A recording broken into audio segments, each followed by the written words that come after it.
Hello and welcome to this week's online youth video. I'm glad you could join with us here today.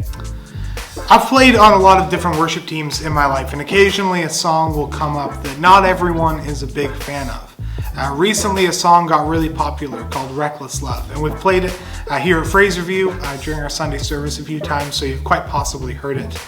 I think it's fantastic, but some people were pretty hesitant because it calls the love of God reckless. And after all, shouldn't we avoid using negative terms when we're talking about God?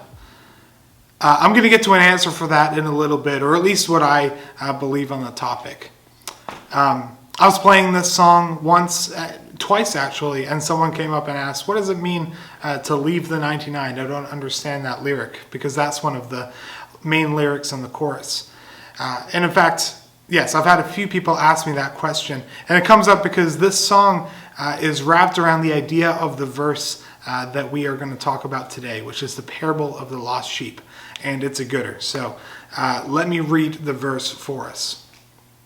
It says, "What do you think? If a man owns 100 sheep and one of them wanders away, will he not leave the 99 on the hills and go to look for that one that wandered off? And if he finds it, truly I tell you, he is happier about that one sheep than about the 99 that did not wander off. In that same way, your Father in heaven is not willing that any of these little ones should perish." Now, a fun fact about me is that I've had to herd sheep before. I am from New Zealand, where sheep outnumber people 10 to 1, which is not an exaggeration. And when I visited quite a few years back, I had to help a friend of mine whose family owned a farm, and they had to transport a few sheep to another farm. So my job was to sprint around the field with my arms extended like this, running around to try and get all these sheep into a small pen. And I kid you not, it was one of the hardest things I've ever done in my life, because sheep are unpredictable and they generally do not want to go where you want them to go. In fact, I'm almost insulted that in this parable, I'm considered the sheep, because they aren't the brightest animal out there. But that being said, it is appropriate at times. I know that we as people like to follow things that aren't helpful. We like to wander off, and at times we get lost. I know that I have, at times in my life, lost sight of Jesus and have lost sight of what it means to live well. What's crazy about this story is the demonstration of love that God has for the helpless sheep that I am. He not only goes out of his way to seek the lost, but he even leaves behind the vast majority of his sheep that are safe in order to find the lost one.